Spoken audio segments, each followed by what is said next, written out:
The great hall felt strangely warm, thick with the scent of wine and overeagerness.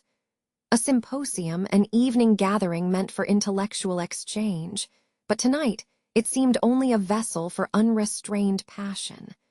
I watched them across the table.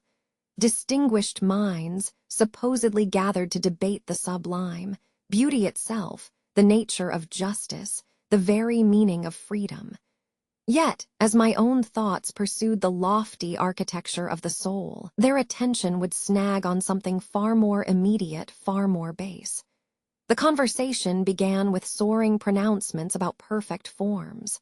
One man spoke of justice, defining it beautifully, tracing its ideal structure in an imagined city-state. Another debated beauty, suggesting that true beauty must be absolute, unaffected by passing fashion or temporary taste. But the thread snapped.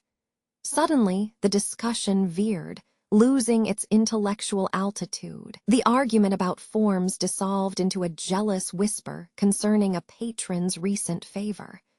The definition of freedom warped into an exchange about who owned which house near the portico.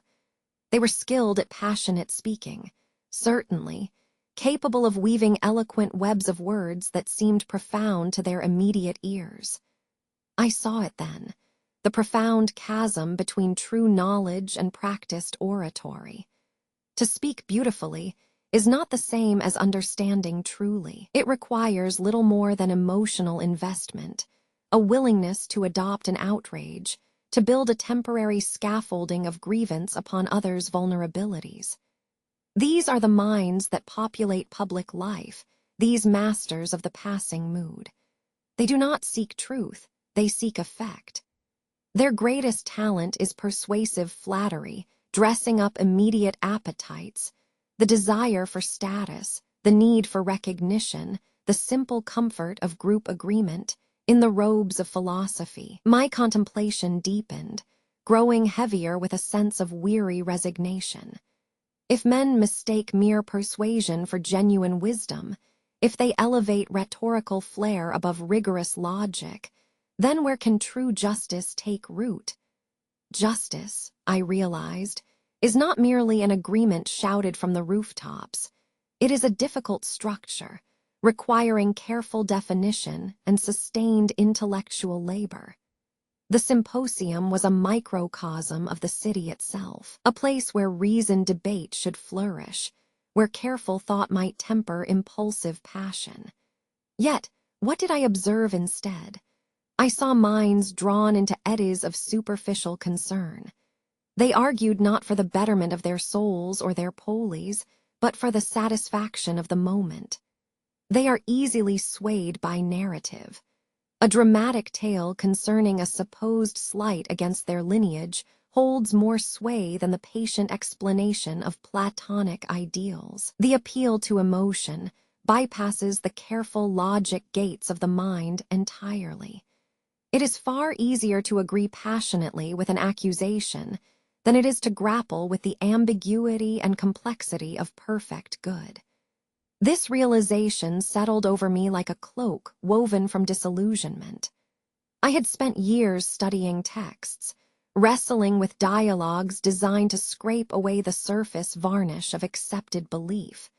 But here, in this warm hall, surrounded by my peers, men who prided themselves on their philosophical engagement, I saw only the raw material of unchecked desire.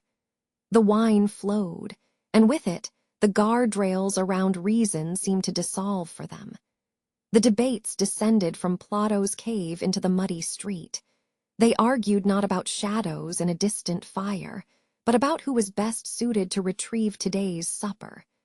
And in that transition, my sense of philosophical despair sharpened. I felt like an anthropologist observing a remarkably primitive ritual, dressed up in fine Athenian clothes. I saw the inherent human tendency toward factionalism, the need to belong, the desire to be recognized as part of the dominant group's consensus.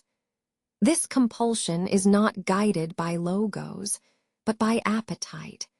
It dictates that disagreement must be framed as personal offense, and truth itself becomes merely a tool for establishing dominance within the conversation. As the evening drew toward its close, leaving behind only stale wine and unresolved tensions, I found myself withdrawing into my own thoughts. The crowd pulsed with noise, the clashing of voices, the laughter that seemed more of an escape than genuine joy. Each sound was a confirmation of my worst fears about the nature of governance. To build a just city requires men who are disciplined, who prioritize the objective good over personal gain.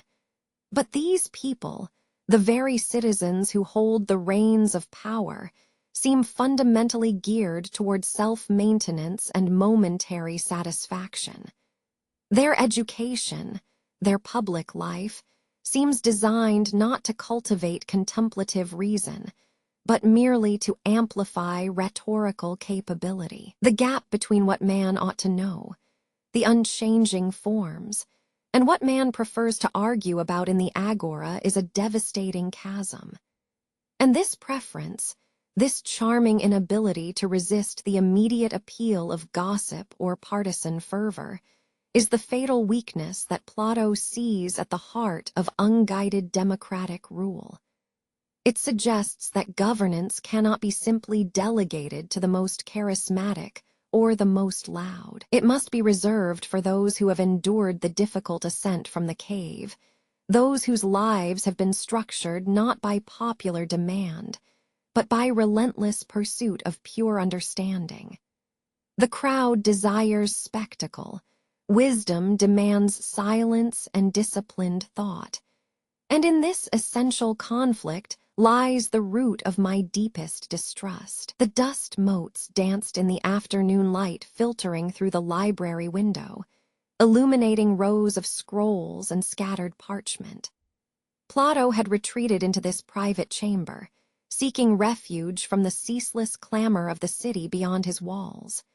He spent hours immersed among the accumulated thoughts of generations, the fragmented wisdom of tyrants, the passionate pronouncements of poets, the cold decrees of lawgivers. But the sheer volume of it only deepened his weariness. It was as if every man who had ever thought had deposited his contradictions here for him to solve. How could a single truth emerge from such a chaotic archive? He felt less like a seeker and more like an overwhelmed librarian, sorting through the emotional detritus of human history. He leaned against a low marble desk, closing his eyes, needing a space where the sheer weight of contradictory opinions could dissipate. The intellectual fatigue was profound. His mind required not just facts or theories to grapple with, but a moment of stillness, a mental cleansing from the rhetoric he had so recently observed at the Symposium. It was then that the exhaustion finally tipped into something deeper, something more primal than mere tiredness. He did not fall asleep in his bed. Rather, he drifted into the rich, unsettling landscape of a dream. This transition felt less like unconsciousness and more like stepping through a veil, leaving the dusty certainty of scrolls for the mutable reality of pure vision. He found himself standing on a wide, echoing plain under an intensely brilliant sun. The atmosphere was heavy with implication, suggesting vast possibilities and even greater fallibility. Ahead of him lay a city, a perfect metropolis rendered in impossible geometry. This was not the agora he knew. This was a conceptual model, shining with the promise of flawless order. He began to walk towards it, drawn by an innate philosophical compulsion.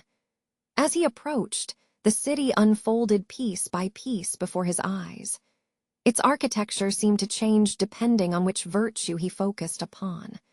For a moment, it appeared governed by reason, clean lines, orderly public squares, and libraries that glowed with stored knowledge. Then, another structure emerged, a vast gymnasium dedicated to physical prowess, separated from the intellectual core by sheer distance. And beside these were sprawling market areas fueled by vibrant, urgent commerce. The city was segmented, meticulously organized, yet somehow inherently diverse. He spent an eternity exploring this flawless model. He noticed that every single function, every craft, every corner of life had its designated, perfect place. No man who yearned for the poetic arts wandered into the realm of farming. No soldier strayed towards philosophy. The specialization was absolute. This perfection was governed by a supreme authority, a council seated high on a crystalline dais. These were men whose wisdom seemed not merely acquired but inherent, radiant, and utterly complete. They spoke with voices that did not persuade or excite, but simply informed. Their understanding was profound because it lacked the need for emotional embellishment. These rulers, he realized in his dream state contemplation, were different. They were men who had trained their minds through rigorous logic until philosophy became a function as necessary and constant as breathing itself. They did not rule by popularity or persuasive speech, but by absolute, verifiable knowledge of the good. They possessed what Plato later termed true intellectual apprehension, the ability to see the underlying forms that governed both beautiful art and just law. The profound implication of this vision washed over him. The state must mirror the perfect order of the soul itself. If humanity is composed of three parts, reason, spirit, and appetites, then the structure of the ideal city must simply house these three elements in their correct hierarchical positions. Reason, embodying philosophy, must guide all actions. Spirit, representing valor and nobility, must enforce the law with dedication. And appetites, which include basic desires, should be accommodated but kept safely contained by the guiding wisdom above. This ordered society was not a whim of decoration. It was a systemic necessity for human survival and flourishing. He understood that if reason ceded its guidance to mere physical impulse or emotional sway, the entire marvelous structure would inevitably descend into chaos. The perfect rule required specialized governance wielded only by those few who had endured the deepest intellectual apprenticeship, the philosopher kings. As he contemplated this ideal city, a sudden shift occurred within the dream. The flawless metropolis began to shudder. Cracks appeared in the perfectly polished marble. The magnificent segments of society started to overlap, blurring their strict boundaries. From the vibrant market areas spilled unrest. From the athletic grounds emerged demands for glory that had no logical purpose. The crystalline council on the dais seemed to wobble, unable to withstand the sheer weight of unmediated human impulse rising up around it. The perfect structure was not robust enough to bear the weight of imperfect humanity when left to its own devices. It required continuous maintenance, an intellectual vigilance against entropy and democratic drift. He watched in mounting horror as the ideal system crumbled back into recognizable disarray. Men vying for glory with shallow rhetoric, powerful emotions overriding rational judgment, and basic desires demanding immediate satisfaction above all else. He awoke suddenly, gasping, bathed in the real dust of his library. The vividness of the city, its breathtaking geometry, its perfect logic, remained imprinted upon his consciousness. He sat up slowly, running a hand over the smooth wood of the desk, confirming the reality of his surroundings. The dream had not been an escape. It was a blueprint, a divine illustration of what man must aspire to be. It served as a harsh contrast to the chaotic world that lay outside his chamber window, beyond the polite veneer of philosophical debate. The gap between the shining ideal city and the messy reality felt insurmountable. It presented him with an agonizing dilemma. How could humanity ever bridge this chasm? How could those governed by passion and illusion be led toward a state where truth was not merely observed, but became law?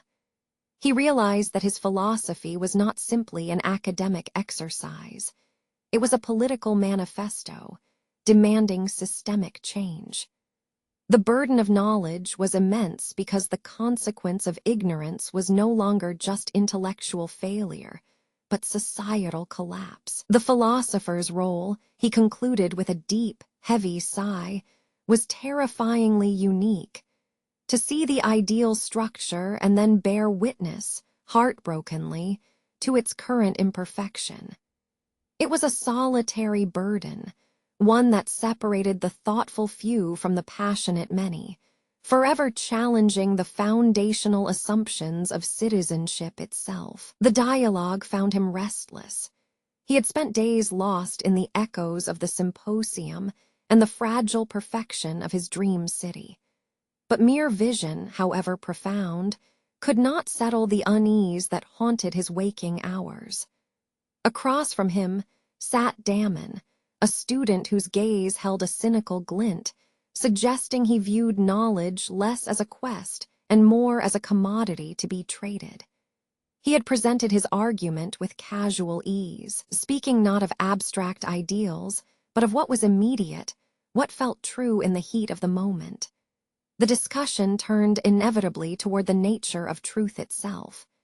Damon suggested that deep philosophy, the rigorous pursuit of forms like justice or beauty, was too cold, too theoretical for the warmth of human existence. He posited that shared feeling, popular belief, and the potent sway of emotion held a reality more tangible than pure deduction. For Damon, wisdom was measured not by its intellectual rigor, but by its ability to gather hearts and minds, an echo chamber fueled by relatable sentiment. Plato listened, the weight of his disagreement pressing down on him like heavy marble drapery. He knew that what Damon represented was the most seductive danger in the pursuit of truth, the belief that persuasive language could substitute for genuine understanding. It is easy to speak passionately about justice when one stands within a safe, intellectual circle. It requires a different kind of courage to truly live by the definition. This realization unsettled his resolve. He wanted to counter with the crystalline certainty of reason, to outline the perfect geometric structure of the state that only philosophy could map. But as he opened his mouth, the carefully structured arguments seemed to falter, caught in the current of Damon's practiced rhetoric. The power was undeniable. Rhetoric, skilled and emotionally charged, could build an elaborate bridge between two people using nothing but breath and rhythm. It bypassed the slow, difficult architecture of genuine intellectual agreement. Plato watched Damon effortlessly guide the conversation away from the lofty definitions of the good life toward anecdotes, tales of admirable men who lived according to passion, or stories that resonated with simple tribal loyalties. These narratives did not require proof, they required only recognition. They spoke directly to the deepest, most unexamined human desires, for belonging, for honor, for momentary satisfaction. The struggle became intensely personal. He was struggling against his own ingrained belief in logic, facing a philosophical challenge that attacked its very utility. How do you argue for the arduous path of self-examination when the comfortable path, the one paved with shared myth and appealing sentiment, is so much easier to walk? The cynicism held a tempting appeal. If the masses thrive on emotion, perhaps their emotional rhythm is simply a different kind of truth. He tried to introduce the concept of necessary specialization in governance, arguing that each citizen must contribute only what they are best suited for. But Damon countered with a simple question, devastating in its plainness. What happens when the shepherd finds the plow boring and wants instead the perceived excitement of the warrior's life? or when the philosopher feels misunderstood and merely wishes to be popular. The argument was not merely academic. It touched upon the deepest fears concerning human nature. Were men inherently capable of self-governance if their primary drivers were appetites, the desire for food, status, or immediate pleasure? Plato realized that Damon's point held a dangerous, almost magnetic pull. The emotional appeal suggested that true knowledge might be alienating, impractical, even hostile to the natural rhythms of a functioning society. He wrestled with the inherent tension between knowing what is objectively good and persuading others to accept it. To know justice is one thing. To make an entire city feel just is another entirely. And perhaps emotion, in its immediate power, was simply more effective at building consensus than pure reason ever could be. This internal conflict threatened to undermine the certainty that had been his philosophical bedrock for years. He saw the mechanism of popular opinion clearly. It did not demand truth. It demanded validation. It gathered around easily digestible symbols and predictable patterns. To challenge this was not merely a debate. It was an act of societal upheaval, potentially causing immense distress to those comfortable in their current state of perceived well-being. The weight settled upon him. The wisdom he sought seemed to be constantly undermined by the practical reality of persuasive discourse.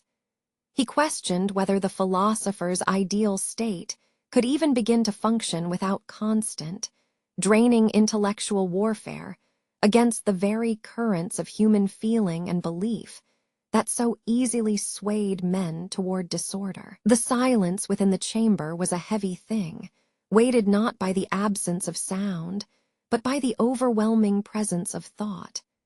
Plato stood amidst towering shelves and scattered scrolls, a vast library acting as both sanctuary and crucible. Each rolled parchment represented a life's work, an argument etched in ink, detailing everything from the structure of the ideal state to the subtle ethics of the household. He was alone here, immersed entirely in the task of sorting through contradictory texts. It was not merely the act of organizing knowledge. It was a physical wrestling match with conflicting ideas. His fingers traced the titles, treatises on law, ethical guides for citizenship, blueprints for cosmic justice. Yet, as he moved through these pages, the sheer volume became oppressive. Every voice, the rigid demands of the idealists, the fluid compromises of the empiricists, the pragmatic advice of the politicians, seemed to shout at once, creating a cacophony only audible in his mind. He felt lost within the scholarly wreckage, surrounded by brilliant minds and unresolved disputes. He knelt down near a corner table, arranging sections concerning governance. Here lay arguments for democracy, praising the freedom of every voice. Next to them, rigid mandates suggesting rule by pure reason, embodied in the philosopher king. The juxtaposition was blinding. On one side, the democratic scroll spoke beautifully of self-governance and liberty as inherent rights, painted with rousing, passionate prose. Plato read of the citizens' right to vote, his opinion deemed equal and valuable next to that of any other man. But every time he processed these words, a cold anxiety would pierce him. Who possessed the wisdom necessary to balance such sheer volume of subjective desire? If everyone's opinion holds equal weight, does that not mean that no single truth can ever stand firm enough against the tide of momentary popular whim? He picked up another scroll detailing artistic theory. Here, he read about the poet, hailed as a guide to the soul and memory. Yet, scrolling through excerpts described artists whose depictions were often sensational, exaggerated, or simply appealing to base emotions. He saw beauty described not as mathematical perfection, but as spectacle, a feast for the eyes that stirred immediate emotional joy rather than quiet intellectual contemplation. This concerned him deeply. If art and governance both prioritize what is immediately pleasurable over what is truly good, then civilization itself is doomed to a state of restless distraction. The sorting process became an intense meditation on human nature itself. Every differing text demanded he ask, what defines stability? Is it the equality of opinion, as democracy preaches, or is it the submission to a guiding wisdom that sees beyond the immediate moment? He walked away from the scrolls for a time, sinking onto a low bench in the center of the library. He let the immense weight of his accumulated knowledge settle upon him. The previous chapters had established conflict, the chaos of the Symposium, the flawless structure glimpsed only in a dream, and the seductive power of mere rhetoric over rigorous truth. Now, alone with these physical manifestations of thought, he was forced to reconcile them all into one coherent argument. He considered the democratic ideal again. The notion that the collective will, the sheer consensus of feeling, could successfully manage complex systems like justice or law struck him as dangerously naive. Democracy, in its purest form, seems designed for participation and expression, but not necessarily for excellence or truth-seeking. It is a system that rewards the most vocal, the most charismatic, or perhaps even just the most skilled at sounding convincing without possessing genuine depth of understanding. This realization was painful. He felt the vast chasm between the knowledge he possessed, the careful, years-long pursuit of forms and eternal truths, and the shallow, emotionally charged reality described in many texts. How could one who has dedicated his life to pure reason be satisfied by a system that inherently values emotion and popular sentiment? He started rearranging the scrolls into thematic piles: laws, aesthetics, the ideal soul. As he worked, the sheer difficulty of his task began to shift from intellectual categorization to profound emotional reckoning. It was no longer enough simply to analyze. He had to decide what was truly valuable. The stable society required not just good laws, but a psychological foundation, a collective ability to subordinate individual whim to shared, higher reason. The scholarly environment deepened the urgency of his crisis. Every expert treatise confirmed that humanity was naturally inclined toward disorder. To govern effectively, one must first acknowledge this deep-seated flaw within the human spirit, and then build structures capable of mitigating it. This acknowledgement was a heavier burden than any philosophical proof. It demanded not just intellect, but a kind of weary compassion for mankind's inherent limitations. His introspection deepened until he no longer saw scrolls. He saw men. The argumentative symposium guest, the overly confident statesman, the talented but unguided artist. They were all threads pulled from these pages, and their collective messiness demanded an architecture of thought as faultless as possible. He found himself pausing over a particular grouping, texts advocating for skilled guardians. These writings suggested that those who govern should be intellectual specialists, trained rigorously, removed from public life's distractions, ensuring that governance remained an art reserved only for the truly enlightened minds. This vision seemed to be the only way to sustain the fragile notion of justice against the ceaseless onslaught of imperfect human opinion. After days spent wrestling with the weight of contradictory ideas, sorting through scrolls that offered opposing visions of the good life, a profound weariness settled over him. The initial passion, the intellectual fervor that had driven his deepest inquiries into justice and beauty, began to wane, replaced by something quieter, more fundamental: an acceptance. This was not surrender, but rather a shift in perspective, a realization born from exhaustion and exhaustive thought. The struggle had taught him that men, even those claiming wisdom, are fundamentally flawed creatures. They are swayed by immediate feeling, by the clamor of the majority, by the seductive rhythm of popular rhetoric. He understood now that he could not simply argue the truth into existence. Pure reason lacked a physical means to enforce itself against the tide of emotion. The perfect city, conceived in vivid dreams, was an impossibility on earth, a beautiful, unattainable blueprint. He sat amongst the texts, no longer seeing mere arguments for governance, but patterns of human failing.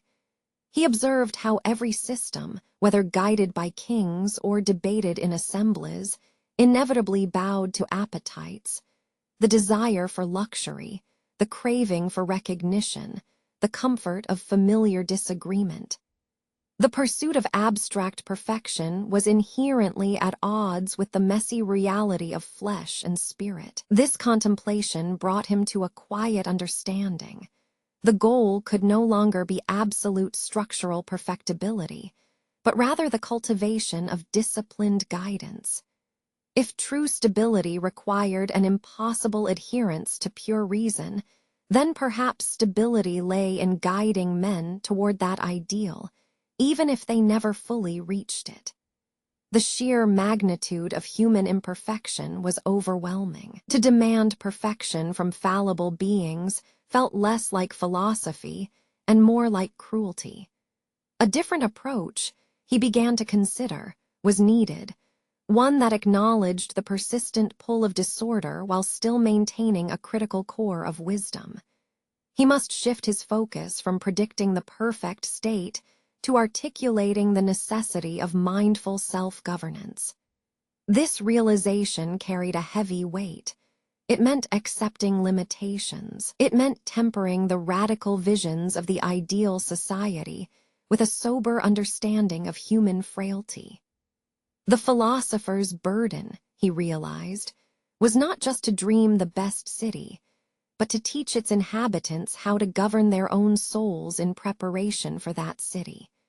He began to see order not as an absolute structure imposed from above, like a perfect wall built around a sacred core, but as an internal architecture. It was the careful layering of disciplines, reason guiding appetite, and spirit moderating desire. This inner discipline, he understood, was where true resilience lay, a fortress against the chaos that defined democratic rule. If the soul could achieve a certain harmonious order, then the state had a greater chance of following suit. The pursuit became internal. The focus shifted from critiquing the external political mess to analyzing the internal moral mechanics of man. He spent time contemplating education, the gradual process by which raw, untrained emotion was slowly disciplined into reasoned judgment. Education, he concluded, was the foundational necessity that must precede any lasting social structure. This intellectual journey solidified a quiet resolve. The grand philosophical battle against the chaotic forces of opinion could not be won with force or flawless blueprints. Instead, it had to be won through steady, persistent guidance, through turning thought inward and establishing immutable standards for virtue. It was a reluctant peace, accepting that full perfection might be an illusion, but demanding that disciplined striving towards wisdom remain the highest human calling. He found a temporary shelter in this acceptance. The frantic urgency of changing the entire polis cooled into a steady, determined commitment to principles. He recognized that any enduring society must contain an element dedicated solely to the pursuit of truth, regardless of how unpopular or difficult that truth might be perceived. This dedication had to transcend merely political theory. It needed to become a way of life, a quiet mandate within the civic sphere. The necessity of order, therefore, was not merely structural. It was fundamentally ethical.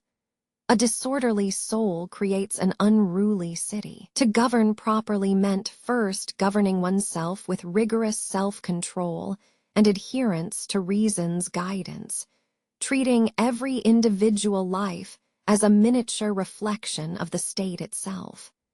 It was this inner discipline that gave hope where once there had only been overwhelming